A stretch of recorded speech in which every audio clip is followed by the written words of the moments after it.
کثیر من اہل الکتاب لو یردونکم من بعد ایمانکم کفارا. فرمائے کفار کی، اہل کتاب کی اکثریت، میجارٹی، سب سے بڑی تعداد یہ چاہتی ہے کہ مسلمانوں کو اللہ رب العزت نے دین حق کی صورت میں، پیغمبر حق کی صورت میں، شریعت اسلام کی صورت میں، سنت رسول کی صورت میں، اصحاب نبی کی صورت میں، عبادت کے مکمل نظام کی صورت میں، رحمت عالم کی زندگی کے ایک ایک عمل کی حفاظت کی صورت میں جو دین دیا ہے، پوری دنیا میں ادیان باطلہ کے علمبردار اپنے نبیوں کو لائیں تو ان کی کتابیں ثابت نہیں لا سکتے، ان کی سیرتیں ثابت نہیں لا سکتے، ان کی عبادتوں کا نقشہ نہیں لا سکتے، ان کی عبادت گاہوں کا رخ نہیں لا سکتے، ان کا طرز زندگی نہیں لا سکتے، ان کا طرز تعلیم نہیں لا سکتے. اللہ رب العزت نے اسلام کو ساری دنیا میں غلبہ ایسا دیا ہے کہ پیغمبر جو کتاب لے کر کے آئے ہیں اس کتاب نے دنیا کو چیلنج کیا، یأتو بمثل ھذا القرآن، تم قرآن کی مثال لاؤ، یأتو بعشر سورہ، تم ایسی 10 صورتیں لے کر آؤ، فأتو بسورہ، ایک صورت لے کر کے آؤ، بمثل ھذا القرآن ھذا الحدیث، اس جیسی ایک آیت بنا کر کے لاؤ، ایک قول بنا کر کے لاؤ. قیامت کی صبح تک قرآن کا چیلنج باقی ہے. دنیا پھاڑ تو سکی مگر قرآن کا جواب بنا کر نہیں. بولیے قرآن کا جواب بنا کر نہیں. هو الذي أرسل رسوله بالهدى ودين الحق ليظهره على الدين كله وكفى بالله شهيدا. محمد رسول الله والذين معه أشداء على الكفار رحماء بينهم تراهم ركعا سجدا يبتغون فضلا من الله ورضوانا سيماهم في وجوههم من أثر السجود ذلك مثلهم في التوراة ومثلهم في الإنجيل كزرع أخرج شطأه فآزره فاستغلظ فاستوى على سوقه يعجب الزراع ليغيظ بهم الكفار. وعد الله الذين آمنوا وعملوا الصالحات منهم مغفرة وأجرا عظيما. وقال الله تبارك وتعالى في موضع آخر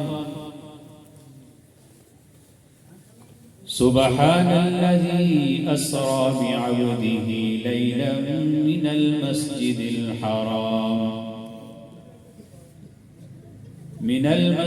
الحرام إلى المسجد الأقصى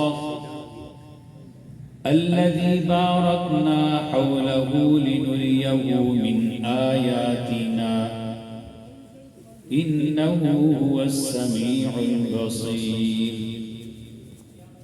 وقال النبي صلى الله عليه وسلم أنا والساعة كهاتين أو كما قال النبي صلى الله عليه وسلم. صدق الله العظيم وصدق رسوله النبي الكريم. اللهم صل وسلم وبارك على نبينا محمد وعلى آله وأصحابه وأهل بيته أجمعين.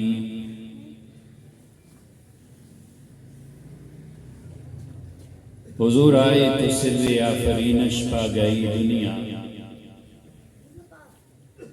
حضور آئے تو سر آفرینش پا گئی دنیا، اندھیروں سے نکل کر روشنی میں آ گئی دنیا، ستے چہروں کا زنگ اترا، بجھے چہروں پہ نور آیا، حضور آئے تو انسانوں کو جینے کا شعور آیا۔ قابل تکریم معزز حضرات علماء کرام اور ضلع چکوال علاقہ لکھوال کے میرے معزز مسلمان بھائیوں، دوستوں، بزرگوں، بڑے ہی قدیمی اور پرانے مشفق دوست مولانا محمد ممتاز صاحب صدیقی دامت برکاتہم کی پرخلوص دعوت ہے، حافظ محمد آزاد صاحب جو دلہے بن چکے ہیں اور عدیل بھائی جنہیں ابھی بننا ہے، ان کے حسن انتظام میں ایک لمبے عرصے کے بعد حاضری کا یہ موقع نصیب ہو رہا ہے۔ اللہ رب العزت سے دعا ہے اللہ اپنے گھر میں یہ بیٹھنا، پروقار تقریب میں جمع ہونا ہم سب کے لیے دین اور دنیا کے اعتبار سے مفید بنا دے۔ آج کل دل چاہتا ہے تمہیداً میں ایک بات کہا کروں کہ ہم جب کبھی مختلف دینی تقریبات اور جلسوں میں جمع ہوتے ہیں، اگر جلسے کے انتظام ہونے والے اخراجات اور تشریف لانے والے میں توجہ میری طرف رکھیں، بغیر سپیکر کے بھی بات ہو سکتی ہے، ادھر دیکھیے آپ، اگر جلسے میں تشریف لانے والے حاضرین، سامعین اور جلسے میں تشریف لانے والے مہمان اور اس پہ ہونے والی اخراجات کو ہم کبھی دیکھیں تو یوں لگتا ہے کہ آنے والا ہر آدمی شاید ہمیں 2-2، 3-3 ہزار میں پڑتا ہے۔ جب ایک مسلمان کو لانے کے لیے اور دین کی بات سنانے کے لیے اتنی مالی محنت اور خرچہ کیا جاتا ہے تو آنے والوں کو بھی چاہیے بات ایسی کریں کہ جانے والے دامن بھر کے لے کے جائیں، خالی نہ جائیں۔ صرف کانوں کی لذت یا جوش بیان کا ولولہ لے کر کے چلے جانا، یہ کوئی دائمی، ابدی اور مستقل چیز نہیں۔ اللہ رب العزت نے ہمیں جناب نبی کریم صلی اللہ علیہ وسلم کا امتی بنایا ہے۔ لفظوں میں، خطابت کے لہجے میں، تقریر کے انداز میں ہم بارہا یہ بات کہتے ہیں کہ جناب نبی کریم صلی اللہ علیہ وسلم اللہ کے وہ نبی ہیں، وہ نبیوں اور رسولوں میں ہوں تو امام ہیں، مخلوقات میں اللہ کے سب سے زیادہ محبوب ہیں، اللہ کے سب سے زیادہ قریب ہیں، انسانوں میں اولاد آدم ہو کر کے آدم کی پوری اولاد کے سردار ہیں۔ اللہ رب العزت نے حضور علیہ السلام سے پہلے بھی دنیا میں نبی بھیجے، لیکن خاتم الانبیاء جناب محمد الرسول اللہ صلی اللہ علیہ وسلم کو اللہ نے دیگر انبیاء سے پیغام بھی مختلف دیا، کام بھی مختلف دیا اور امت کی ذمہ داری بھی مختلف لگائی۔ مجھے آپ کی توجہ چاہیے، جوش خطابت میں دکھا سکوں نہ دکھا سکوں، لیکن کوشش ہے کہ آپ خالی نہ جائیں۔ میں نے آپ کے سامنے جو آیات پڑھی ہیں، ان آیات میں اللہ نے اپنے پیغمبر کی جو بعثت کا، تشریف آوری کا، دنیا میں جلوہ افروز ہونے کا مقصد بیان کیا۔ یہ مقصد اللہ نے پہلے کسی اور پیغمبر کو بطور اعزاز کے نہیں دیا۔ دنیا میں دیگر جتنے انبیاء تشریف لاتے تھے وہ اللہ کا پیغام، توحید کی، نبوت کی، ہدایت کی دعوت لے کر تو آتے تھے، لیکن اللہ نے جناب محمد رسول اللہ صلی اللہ علیہ وسلم کو صرف توحید و رسالت کی دعوت دے کر نہیں بھیجا، فرمایا ہم نے ایسا نبی بنا کر کے بھیجا ہے جس نبی کے نظام کو میں رب دنیا پہ غالب کر کے رہوں۔ یہ امت دراصل دین اسلام کے غلبے کی علم بردار اور غلبہ دے کر کے، غلبے کی بات کر کے اللہ نے گویا کہ قیامت کی صبح تک آنے والے ہر مسلمان کی رگوں میں دوڑنے والے خون میں ایمان کی بجلیاں ڈال دی کہ ہو مسلمان باطل کے سامنے جھک جائے، یہ ہو ہی نہیں۔ اور رسول کریم صلی اللہ علیہ وسلم نے یہ بات خود فرمائی، الاسلام یعلو ولا یعلا، کہ اسلام دنیا میں غالب ہونے کے لیے آیا ہے، مغلوب ہونے کے لیے۔ بولیے تو جب اسلام غالب ہونے کے لیے آیا تو مسلمان مغلوب ہونے کے لیے آیا؟ مسلمان بھی مغلوب ہونے کے لیے نہیں آیا۔ مختلف انبیاء کے مزاج مختلف تھے، کہیں انابت، تسبیح اور بزرگی غالب تھی، کہیں جوش غالب تھا، کہیں معجزات کا دور تھا، کہیں بعض انبیاء میں جمال و سلطنت کا زمانہ تھا، بعض انبیاء میں مسکنت بے پناہ تھی۔ کائنات میں ایک ذات جناب محمد الرسول اللہ صلی اللہ علیہ وسلم کی ہے جو تمام انبیاء کے تمام کمالات کا مجموعہ، اور یہی وہ احساس ہے جس احساس کے پیش نظر پوری دنیا کی کفریہ طاقتیں مسلمانوں کی دشمن ہیں اور مسلمانوں کو اس انعام کا احساس نہیں۔ برسر تذکرہ میں آپ سے ایک بات پوچھتا ہوں، ابھی 10-15 دن پہلے سویڈن اور ہالینڈ میں قرآن کریم کو پھاڑنے کا واقعہ پیش آیا۔ اس سے چند سال پہلے وقفے سے نبی کریم علیہ السلام کے خاکے بنانے اور توہین کرنے کے واقعات پیش آتے رہتے ہیں۔ کبھی مسلمانوں کی مساجد کی توہین کے واقعات پیش آتے ہیں، کبھی مسلمان بچیوں کے سروں سے نقاب کھینچنے کے واقعات پیش آتے ہیں۔ آپ نے کبھی سوچا دنیا کے 57 ملکوں میں تمام اسلامی ملک اس وقت مغلوبیت کا شکار ہے؟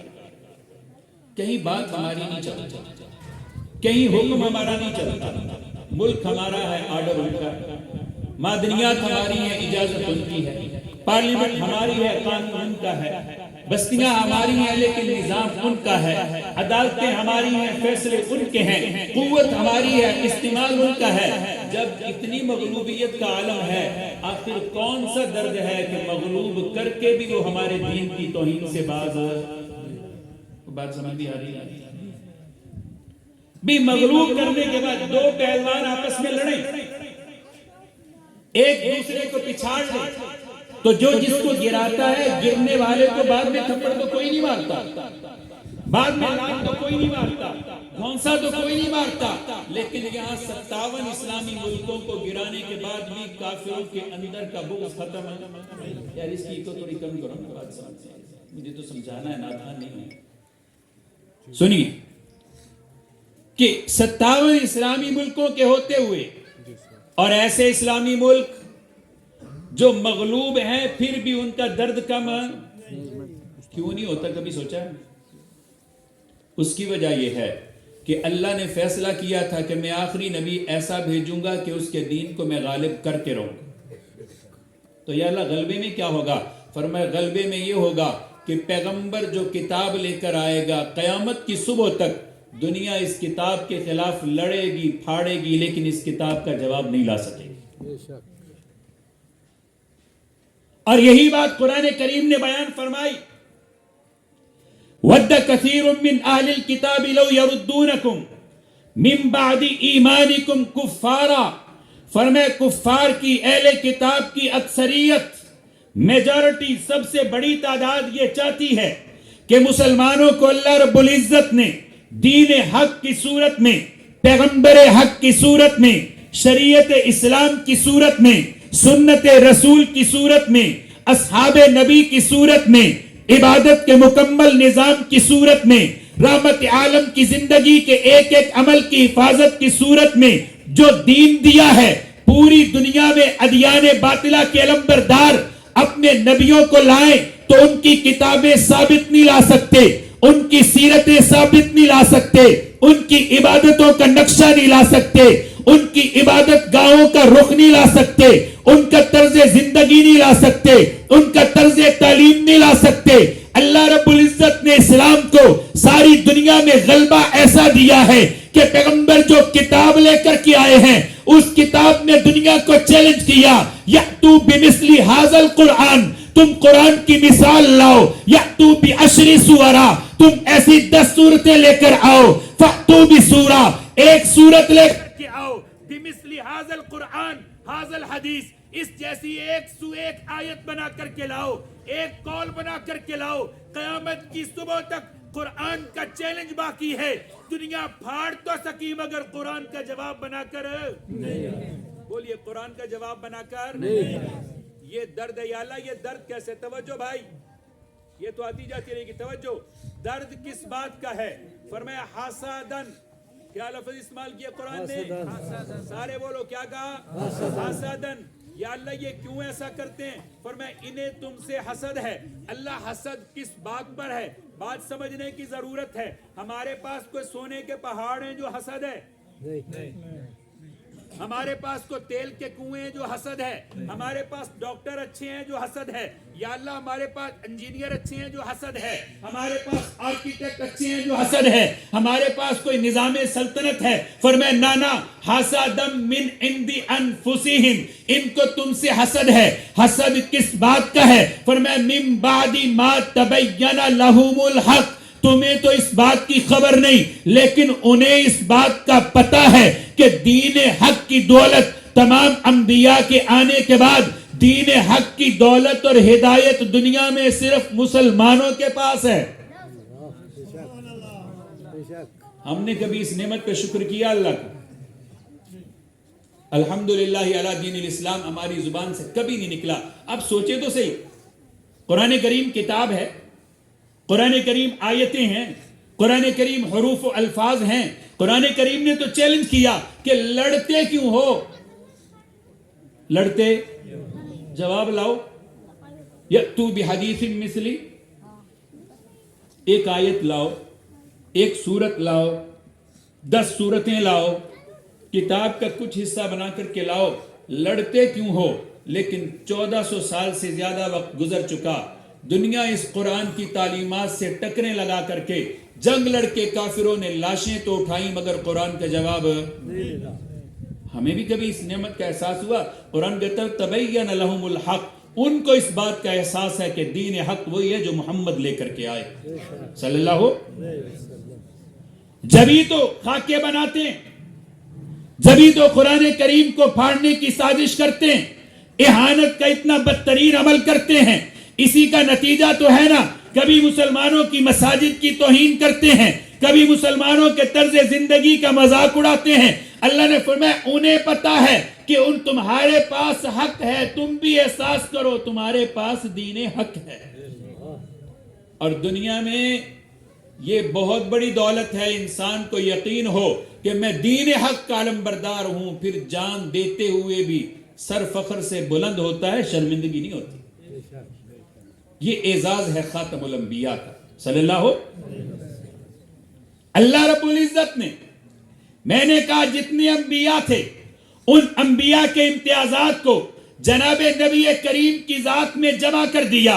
حضور کی مبارک ذات کے لیے اللہ نے جب اصحاب رسول کو، پیغمبر کے ساتھیوں اور شاگردوں کو منتخب کیا تو پھر کسی کو اللہ رب العزت نے چچا ہونے کے باوجود بھی قربت نصیب نہیں فرمائی، اور جس کو منتخب کرنا چاہا تو سلمان فارسی کو دیکھیے کہاں سے سفر کرایا، اللہ کے نبی کی مجلس کا حصہ بنایا۔ صہیب رومی کو دیکھیے، معلوم نہیں خاندان کو کب سے اللہ نے مکے میں صرف اس لیے بسایا تھا کہ اس خاندان میں آنے والے صہیب کو نبی کا صحابی بنانا.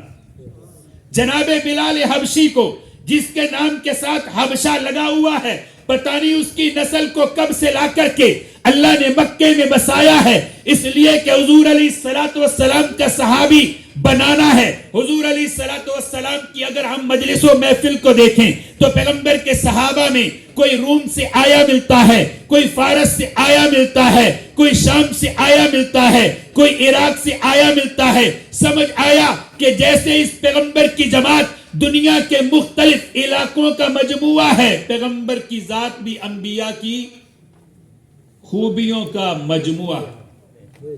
ایک پیغمبر ہیں, ان پیغمبر علیہ الصلوۃ والسلام جناب نبی کریم علیہ السلام کی دعوت میں حضرت نوح علیہ السلام کا جوش تبلیغ بھی ہے, حضرت ابراہیم علیہ الصلوۃ والسلام جیسا ولولہ بھی ہے, جناب یوسف علیہ الصلوۃ والسلام کا درد بھی ہے, حضرت یعقوب علیہ الصلوۃ والسلام کی آہوزاری بھی ہے, حضرت ایوب علیہ الصلوۃ والسلام کا صبر بھی ہے, حضرت داؤد علیہ الصلوۃ والسلام جیسی قضا بھی ہے, حضرت سلیمان علیہ الصلوۃ والسلام جیسا طرز سلطنت بھی ہے, حضرت موسیٰ علیہ الصلوۃ والسلام جیسا جلال بھی ہے, حضرت عیسیٰ علیہ الصلوۃ والسلام سے بڑھ کے اللہ نے معجزات بھی دیے. فرمایا نبی ایسا بنایا ہے. تعلیمات دیکھو تو تعلیمات بھی سب کی سب مجموعہ ہیں. حضور کی مسجد ہے, یہی حضور علیہ الصلوۃ والسلام کی دعوت کا مرکز بھی ہے. حضور کی مسجد ہے, یہی پیغمبر علیہ الصلوۃ والسلام کی تعلیم کی درسگاہ بھی ہے. رحمت عالم کی مسجد ہے, یہی مسلمانوں کے لیے معاشرت کی درسگاہ بھی ہے.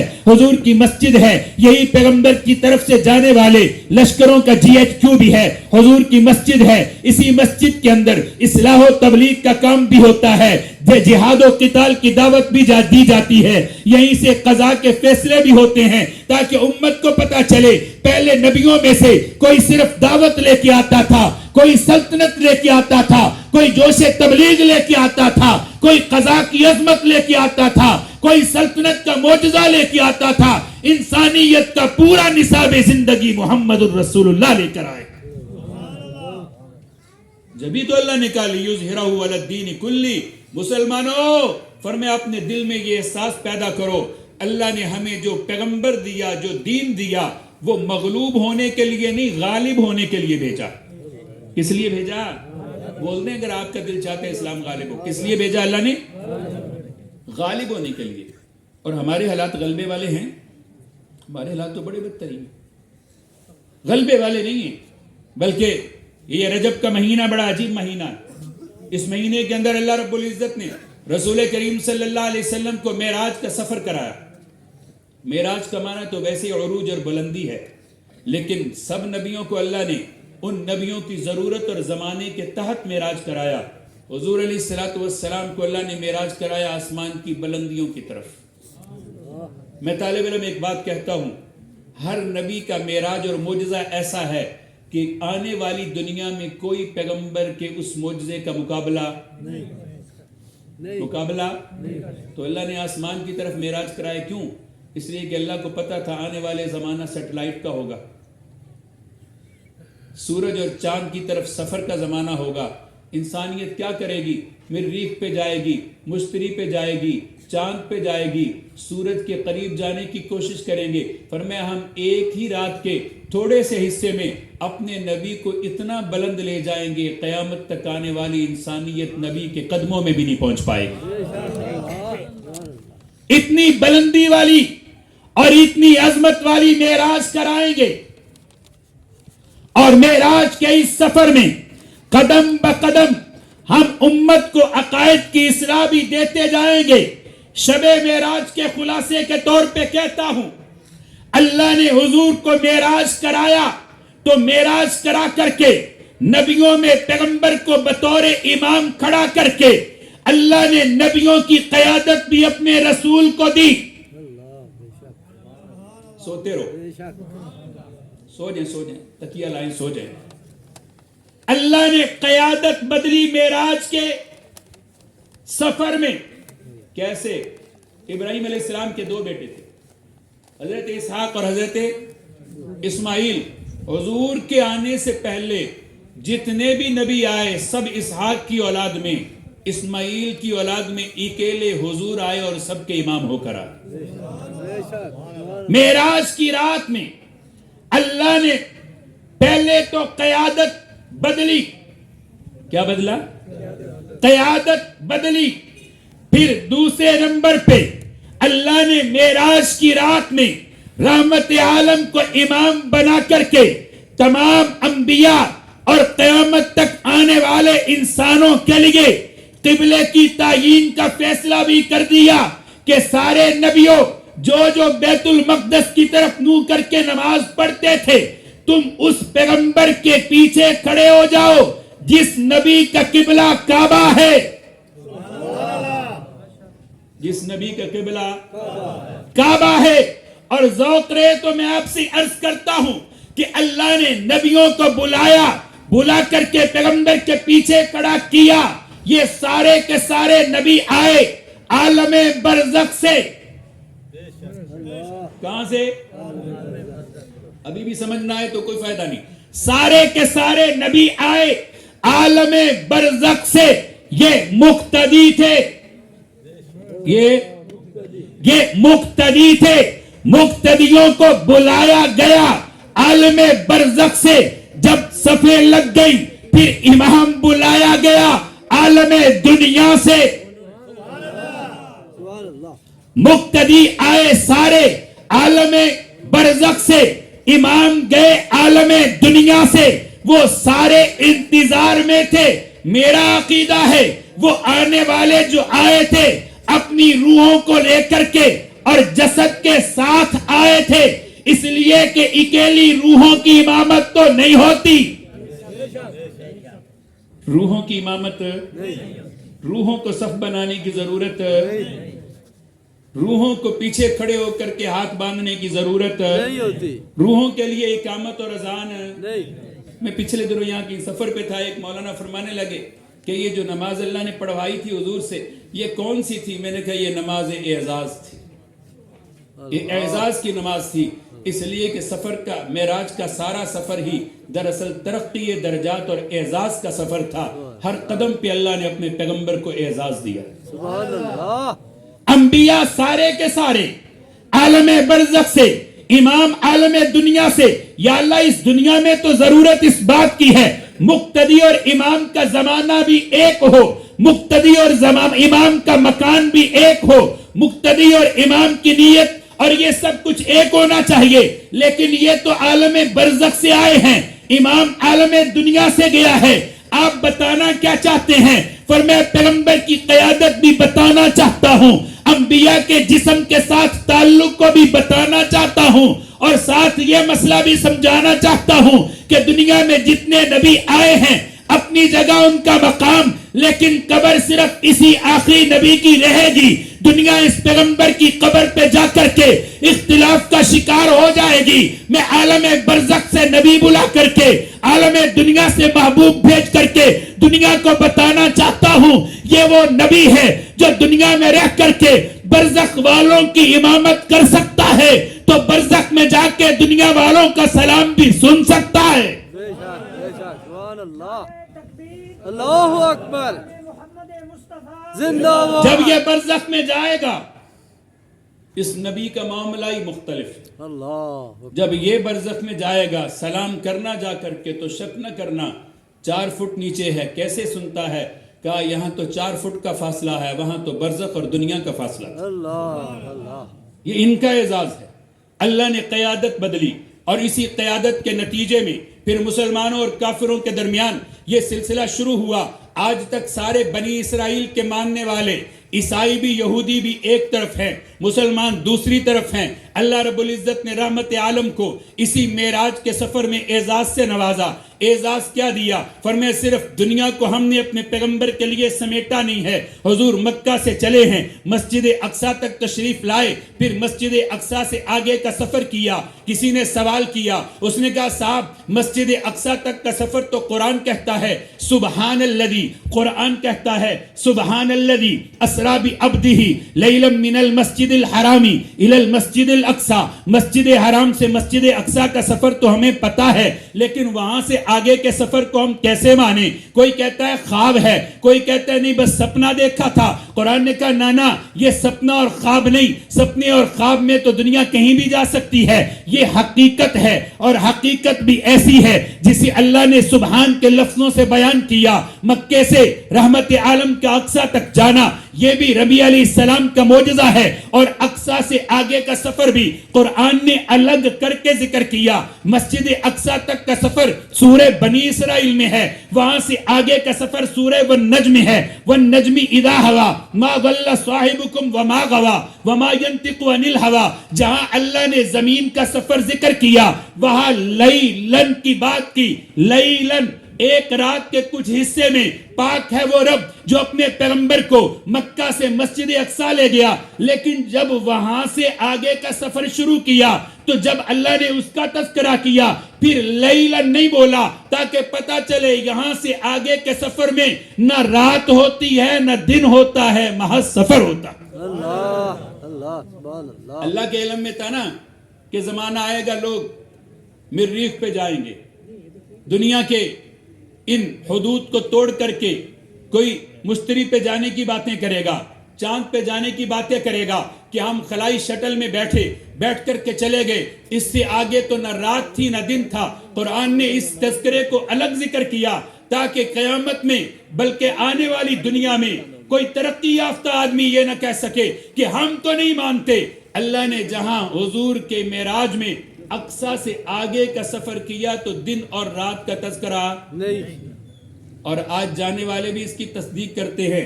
اس دنیا کی حدود سے نکل جائیں تو پھر نہ رات ہے نہ دن ہے.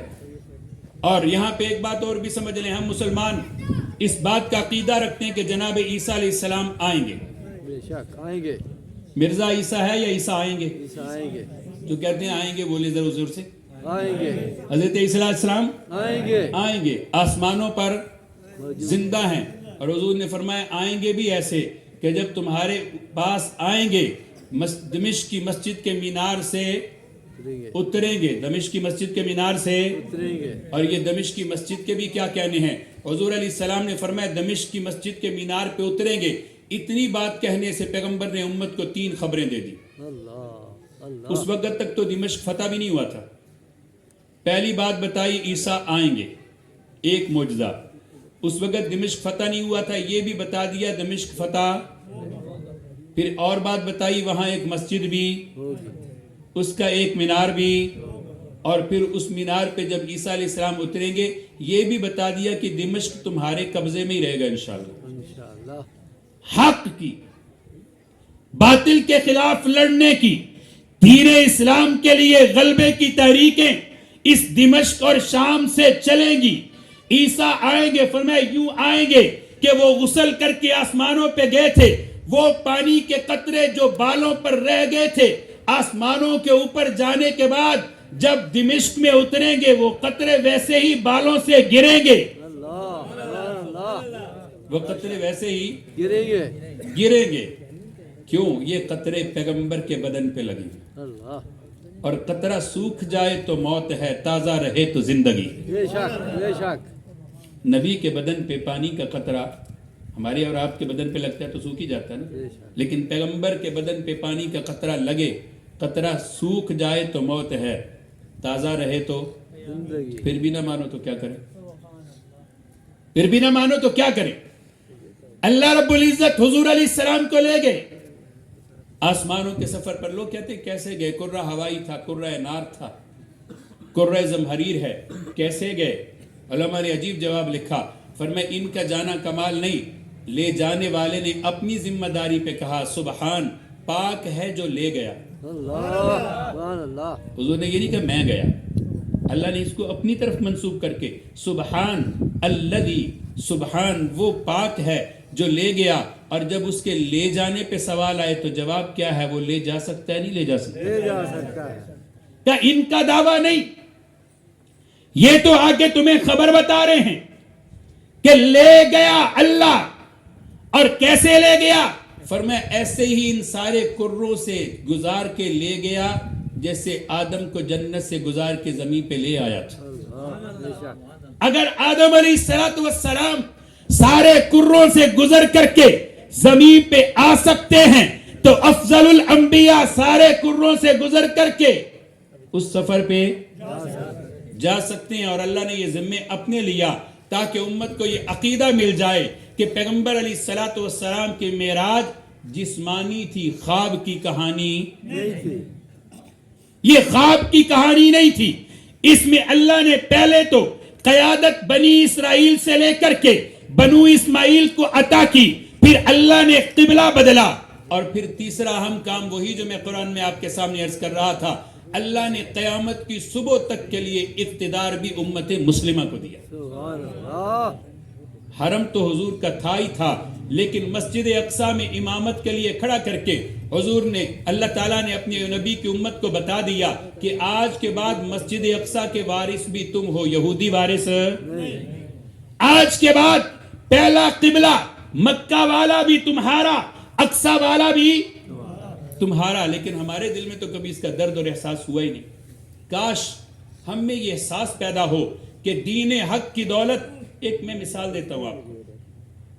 حضور اللہ کے آخری نبی صلی اللہ، آپ کا عقیدہ ہے، میں کہتا ہوں یہ ہمارا ہی عقیدہ نہیں ہے، عیسائیوں یہودیوں کا بھی عقیدہ ہے. کن کا؟ عیسائیوں اور یہودیوں کا عقیدہ ہے.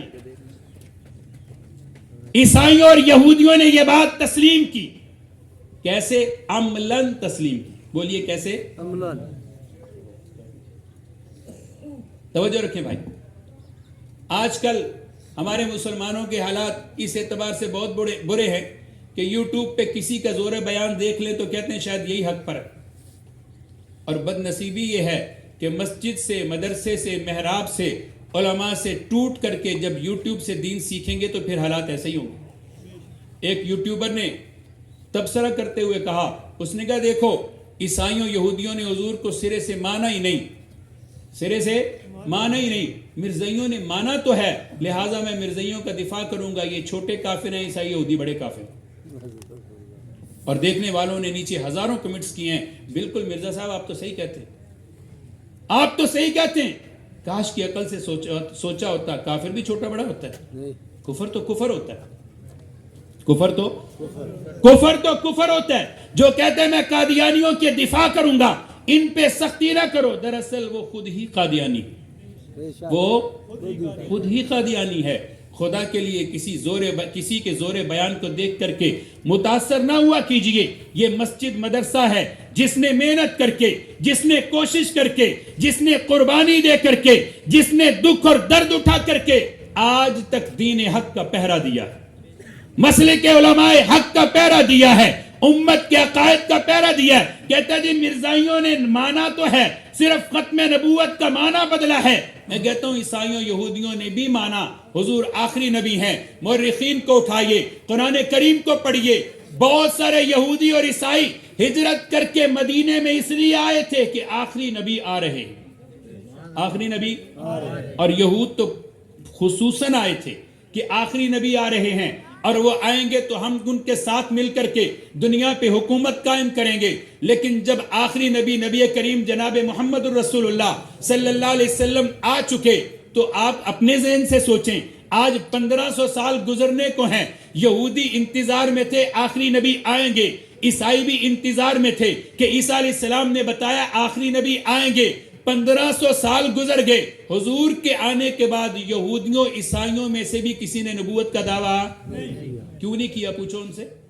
چونکہ ان کو بھی اس بات کا یقین ہے جس آخری کو آنا تھا وہ محمد کریم کی صورت میں آ چکا. بے شک یہودیوں اور عیسائی، اللہ تعالی ہمیں ایسا کر دے کہ ہم بڑوں کے نقش قدم کو، ان کے طرز زندگی کو، ان کے علم سے روشنی پا کر کے آگے بڑھنے کا فیصلہ کریں.